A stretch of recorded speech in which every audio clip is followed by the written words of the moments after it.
Jedi Survivor was the long-awaited sequel to the game Fallen Order. The series began in 2019 with its release garnering high praise from fans of both the Star Wars community and the Souls game genre, but also not excluding its popularity within the gaming journalism sphere.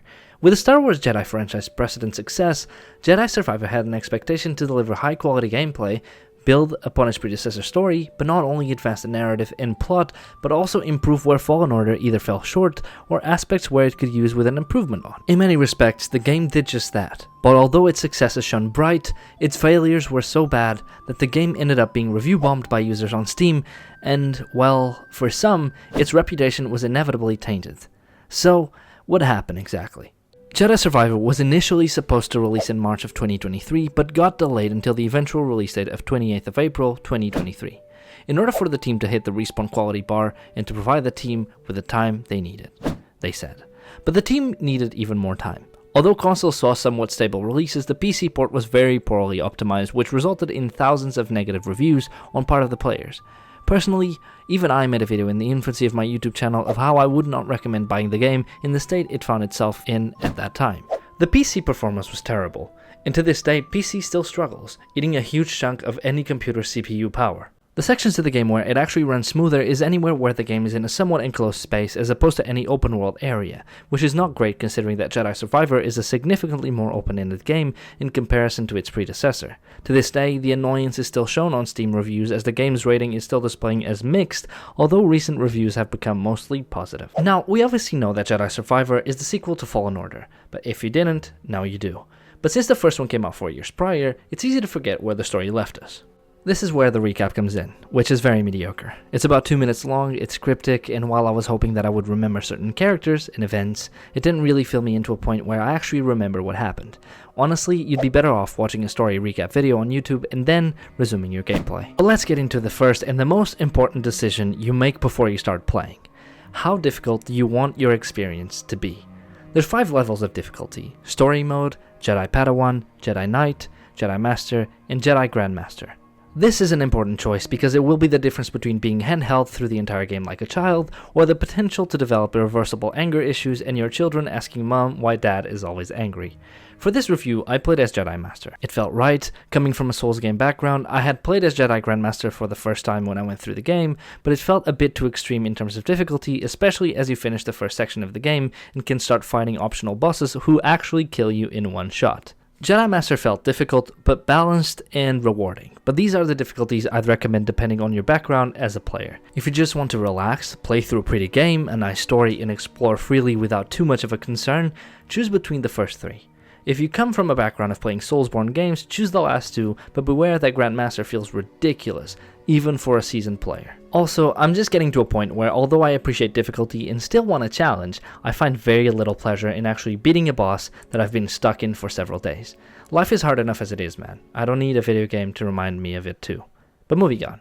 One of the most, if not the most important aspect of when you play a video game for the first time is how good is the tutorial and intro? Which begs the question, what is a good tutorial? Well, to me, it involves a well-balanced mixture of being taught the controls, being given the freedom or the illusion of freedom to explore those controls in a fun way, and that it's not too heavy on dialogue or prioritizing contextualizing you as the player of the story of the game. I agree that the last bit can vary from person to person, however, my subjective view is that when the priority of the game is to introduce you to its complex world, in this case the Star Wars universe, it can be very daunting and can also be very difficult to actually get it right and to make the player interested. What happens to me a lot, especially in MMORPGs, is that games tend to over-explain or tell a summarized and less detailed version of the story to make you understand where you are, who is who, and what is what, but that tends to make me lose focus, attention, and not know if what I'm being told is actually important or not. Jedi Survivor does this very well. Why? As soon as you begin the story, all you know is that Cal seems to have been caught and is in some sort of trouble. But as you play through the beginning section, you start unfolding that Cal is being delivered to a senator who has been hunting him as a Jedi traitor who's part of some form of resistant organization against the Empire. And that's all you need to know, at least through cutscenes or linear gameplay controlled environments. Soon enough, we found out that this was actually a planned heist to get close to the senator, and your captors are actually your allies. The rest of the intro and tutorial is really you just escaping trouble, learning the combat and the movement of the game, the different stances, which we'll get into in a bit, and fighting some bosses, in order to give you an idea of what to expect from this moment onwards. The first boss encounter, although good, it disappointed me a lot, from a narrative perspective, not from an actual boss fight. The Ninth Sister, also known as Masanda Tide, had been one of the main antagonists of the last game, and probably one of the plot points I was very curious to explore and see where it would go in this game. But you kill her in the first 45 minutes of the game. It's not a horrible choice, it's just that a lot of the build-up on Fallen Order had been around her, and the Second Sister, which was killed by Vader in the middle of Cal's fight, so I expected this game to explore that plot a while longer, but instead it felt as if the story had been cut short in order for the plot to go in other directions. In typical video game fashion, when arriving at an unintended destination, the most common reason is a violent crash. This brings us to Koboh, the second planet we visit. Our first main goal here is to find Grease. He's the owner of our spaceship, also known as the Mantis. Since we experienced a malfunction which brought said crash, he should have the spare parts to be able to fix it.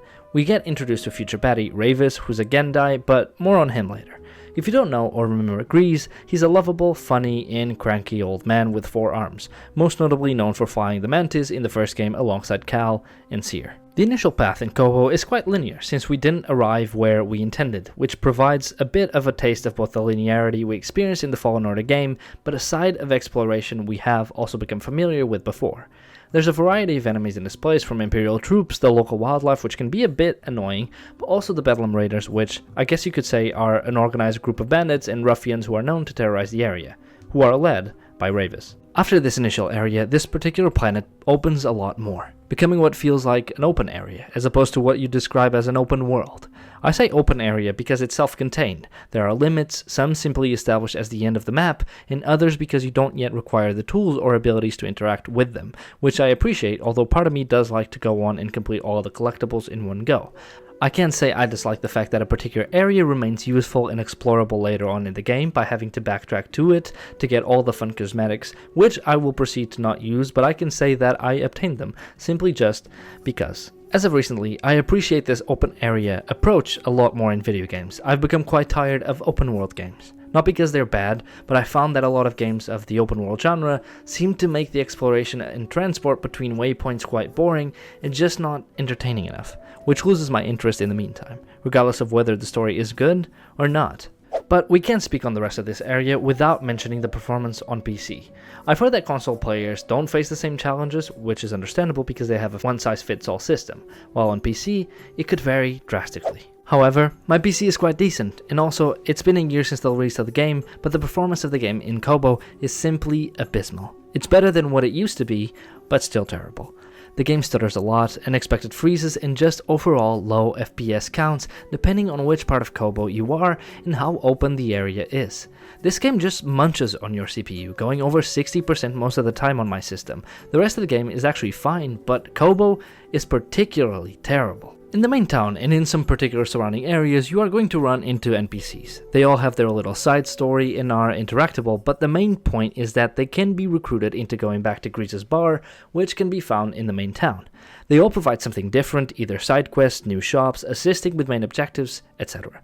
Which is a nice addition, my favorite being able to play a mini strategy game called Holo Tactics, against the other regulars at the saloon that not only pose a decent challenge, but is also actually quite fun. But where this game shines, and not only about these particular NPCs, but also in the actual main plot events, is how good the dialogue and characters are. The dialogue feels real, as if real individuals with an actual personality are present in the story, and I find it very rare that a video game both shines, not only in its gameplay department, but also in the story and dialogue department too. All the characters feel pretty distinct from one another. Like, I can't forget Turgle. He's an idiot, he looks like an idiot, he constantly gets himself in trouble, but he's lovable, and therefore anyone who poses a threat to him will die, as I will not forgive such heinous transgressions directed at what can be described as a frog from Wish, who is cute. With the nature of this game having an emphasis on exploration, there are stressful encounters you come across from time to time, more commonly known as optional bosses. Players on a new run will most likely encounter one of these two first, the Rancor in a cave just before getting to the main town, or the Spawn of Ogdo, which is found at the Bedlam Raider camp. Now this brings up a point that I'm very eager to talk about. Most of the enemies in this game can be categorized in two separate groups, one being the humanoid group, that's anything from a stormtrooper, a Jedi, a robot, etc., and the other group is the animal creature group. Humanoids tend to be balanced, or to possess somewhat readable movesets which you can parry or, to the best of your ability, predict their attack timing and dodge. Animals and creatures are a lot harder to read, which is understandable, but at the same time makes the game a lot more frustrating, especially on the highest 2 difficulties, meaning that some of these bosses can easily one-shot you with an unreadable move, leading you to actually want to quit the game. Or worse, turn the difficulty down, which is an option Souls-like fans will convince you is a criminal offense worthy of the death penalty. Now, I've covered this in my initial review, but my hatred for the following creature is so ingrained in my heart that I have to mention it again. The Spawn of Ogdo fight is the most atrocious, less balanced, short time windowed thing I've ever experienced. And before you say it, I'm fully aware that there's an optional fight where you can fight both the Spawn of Ogdo and the big man Ogdo himself. And listen, there's a reason why I don't enjoy self-flagellation. I'm not about to induce pain on myself purposefully, okay? Life is hard enough as it is, and if you think I'm a pussy for not doing that fight, you'd be right, but I don't care. Sorry, that was intense. Blame Ogdo. To contrast the whole Ogdo scenario, as you progress the story further in Koboh, you'll eventually come to find ex-Jedi Knight Dagan Gera, who, just to contextualize you on the lore, turned to the dark side after the Jedi Order refusing his suggestion to train new apprentices in Tanalorr, a little planet he found. He saw this as a betrayal and became a baddie, which just goes to show that the Jedi Order really needed to overhaul their screening process. This has happened one too many times. The point is, as soon as you fight this guy for the first time, it's so much easier than Ogdo. I legit beat him on my first try. I must have taken about 15 tries to kill Ogdo on this playthrough, not to mention probably upwards of 20 on my first one. But hopefully, you get my point. On a weird but related side note, the difficulty of encounters in this game is badly done and I don't like it. The developers fell into a trap where, when they want to make a situation more challenging, they throw more enemies in groups at you. Which would be okay if it happened once, but especially towards the end of the game, a lot of encounters just bulk out the gameplay time by simply throwing loads of enemies at you without it even feeling fun. Especially at pivotal points in the plot, I wanted to find out more about the story, but here I was being made to fight wave after wave after wave of enemies that just made the game frustrating and irritating at times, as opposed to challenging but fun, which is exactly what the Souls series excels at. But now we get to visit Jedah. All planets from now on are smaller than Koboh and have less to explore in comparison, although Jedah still has a respectable size and a good amount of side activities, collectibles, and exploring to do. Jedah has to be my favorite map, as it performs well and is also beautiful, although its downside is probably the fact that it gets a bit repetitive as it's basically a deserted planet and looks the same. In this planet, we're visiting Seer for the first time in a long while. She was one of the most significant side characters in the first game, serving as a step-in mentor for Cal in learning his way of the Jedi, especially since he lost his master so early in his training as a child. But before we meet her, we're to meet up with an envoy of sorts, since there's a sandstorm coming and we're likely to get lost on our way to the hideout, not to mention attract Imperial attention. The nice surprise is that the envoy is Merrin, Cal's love interest from the first game, and boy has she changed, with her denim jeans and lack of robes and deathly intent she used to have in Fallen Order. But before I forget, since Jedah is our second and completely different planet, you'd expect a different variety in local wildlife, and they have executed this really well. Every planet you visit, at least Natural Planet, has a completely different set of enemies local to the planet, but also the enemies that stretch throughout the entire game, like Imperials and even Raiders. More and more variety is introduced, which I love. This game is the gold standard for enemy variety, which keeps the gameplay fresh and makes you learn which stance is best to use in a particular encounter, against a particular enemy, all depending on their stamina, build, and overall fight style. But me, being me, I stuck with a single blade and double bladed staff because I'm stubborn.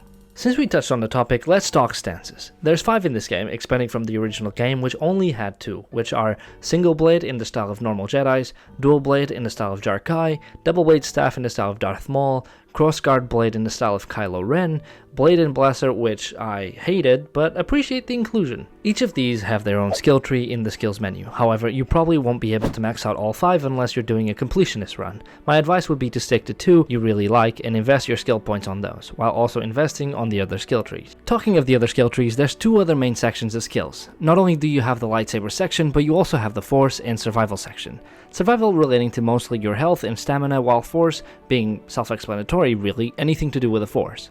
Both the force and survival trees are key because they upgrade your base abilities with either extra passive effects or just generally being able to use force skills on harder mobs that without that particular skill unlocked would be either impossible to control or harder to take down.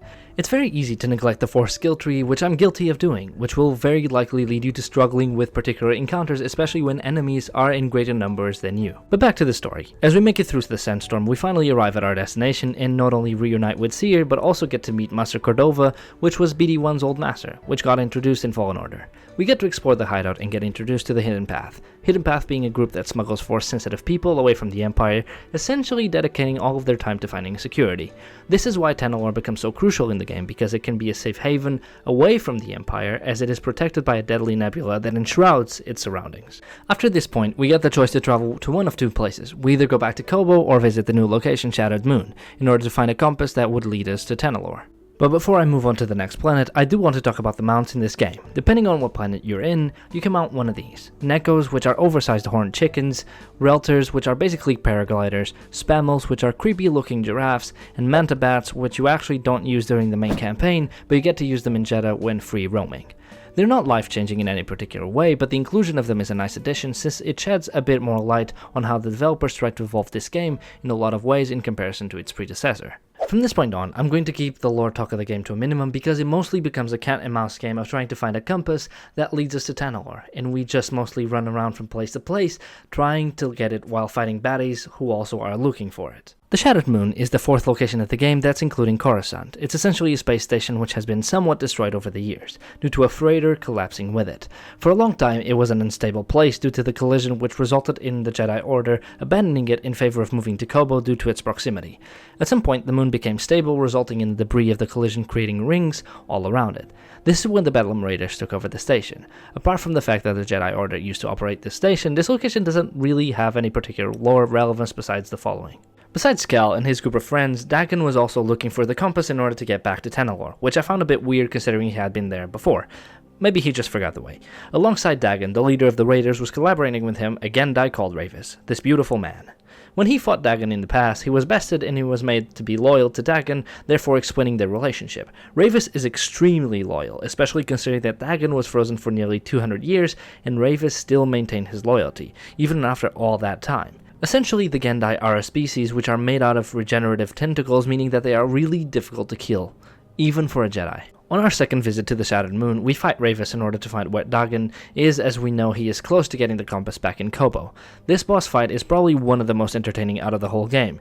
It's different, it's challenging, but nothing out of the ordinary, as the most difficult bosses tend to be either creatures, as I've said, or left towards the end of the game. What is introduced is a somewhat slightly more difficult second phase of the boss. It's not exactly a second phase, but the moveset changes slightly on the second half of its HP bar. Once Rayvis is defeated, he tells us where to find Dagan back in Koboh, so that's exactly where we go, but only after executing Rayvis. Now, this is the third and last fight we have against Dagan, which in my opinion is the best designed fight in the whole game. The fight is split into two phases, the first being somewhat similar to what we have faced before, but once we get him to have health, he turns us upside down and we fight on the roof of the boss room, which was the biggest flex I've ever seen in a game so far. The difficulty ramps up in the second section as he can summon two clones of himself, and they have exactly the same moveset as the original one, perhaps a little less aggressive than the original Dagan. He uses a lot more AoE attacks involving the Force, but somehow the fight still felt fair, probably the most enjoyable out of all of the ones in the game. Dagan almost defeats us in the battle, but we are able to kill him in the end by using Force mind tricks. Cal has now recovered the compass and we have to take it back to Cordova in Jedah as it was slightly damaged, but there is hopes for it to be repaired. But this is where shit goes sideways. Once the compass is repaired, Bode, one of our trusty companions throughout the game, betrays us by killing Cordova and alerting the Empire to the location of the hideout of the Hidden Path.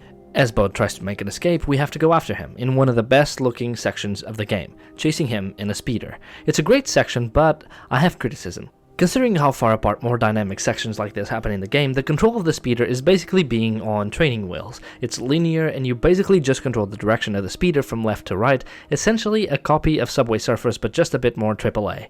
When we finally catch up to him, we have a little boss fight that we're supposed to lose as he falls from a cliff and he loses consciousness. What's even more shocking is that Bode has been hiding the fact that he's a Jedi from us the whole time. While Cal's unconscious, we find ourselves controlling Cere. She controls exactly the same as Cal, except she doesn't have access to any additional stances, so mechanically she's a bit stripped of skills, but controls almost the same. Our goal as playing her is simple: defeat any Imperial troops that are trying to invade and destroy the hideout, which we do after fighting a significant number of waves, ranging from normal enemies to ATSTs. But once we get to safety, we get a nasty but simultaneously pleasant surprise. Cere goes back to the archive to recover important information, but Darth Vader decides to make an appearance, which is another highlight of the game. The issue here is that Darth Vader is a very easy boss fight. He's predictable, easy to parry, and even easier to hit, which makes me think that he was only brought up into the game as a cool cameo since he doesn't show up at any other point during the story, at least not since the first game. For me, this would have been the perfect place for the Ninth Sister, which we killed as a tutorial boss, to return. But oh well, what can you do? As the battle nears its end, it's looking as if Cere might actually win, but Vader is the one who's able to strike the fatal blow. As if Bode's betrayal had not been enough of a blow on the team emotionally, Cere's death weighs on them particularly hard, but there's one more chance for them to get the compass back. It seems like Bode had a beacon on him which Cal and the team might be able to track, which ends up being turned on, but whether or not that was a trap, it was up to us to find out. Bode's location was in a place called Nova Garon, which is essentially a space station and controlled by the Imperial Security Bureau, which we infiltrate and go undercover as Cal takes over the Chief Supervisor's clothing.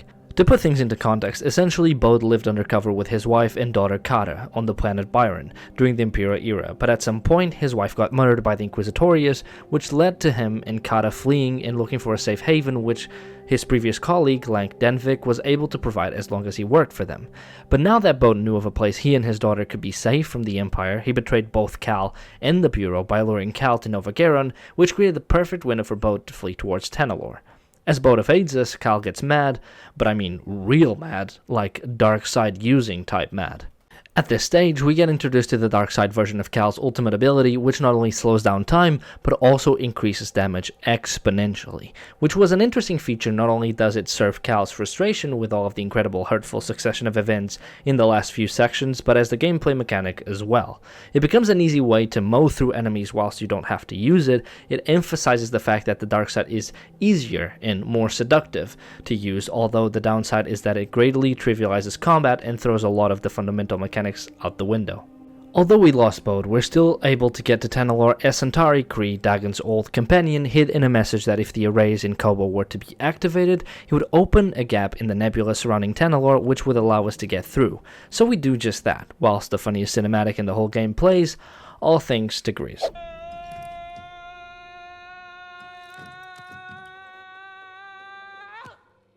As we reach Tanalorr, we first find Kata on her own singing at the entrance of the Jedi Temple. She's sad and scared, but Cal reassures her that despite the fact that her dad has caused them much pain, he wants to present him with an offer to stand down so that they can go have it in Tanalorr. So Kata leads both Merrin and Cal to Bode, which leads them to the final fight of the game. Bode is by far the hardest campaign fight, and that can be attributed to two things. He has a blaster, grenades, and a lightsaber, but also his wind-up times are really hard to get right at first. But overall, the fight is enjoyable because this is exactly what difficulty is supposed to be about, learning movesets and patterns in the boss fight movement as opposed to being thrown numbers after numbers of enemies at you. The first quarter of the fight, Merrin helps you, but for the rest, you're on your own, especially in the second phase when the difficulty ramps up and unparryable attacks are hard to dodge as well. As Bode is defeated, Cal gives him one more chance, but Bode is incapable of changing his mind even when his own daughter asks him to stop, which results in his death as he tries to kill Cal in his last-minute effort. And that's where the story ends. We have a safe haven for Force sensitives, we take care of the orphan Kata, and finally Cal and the rest are at last able to lay both Cordova and Cere to rest. Overall, the game was great. It has many flaws, even after all this time after its release. My main criticism remaining is its performance being terrible. The difficulty of encounters is also questionable, but most importantly, the second half of the game really feels like it drags, as you keep bouncing back and forth between planets while looking for the compass to Tanalorr.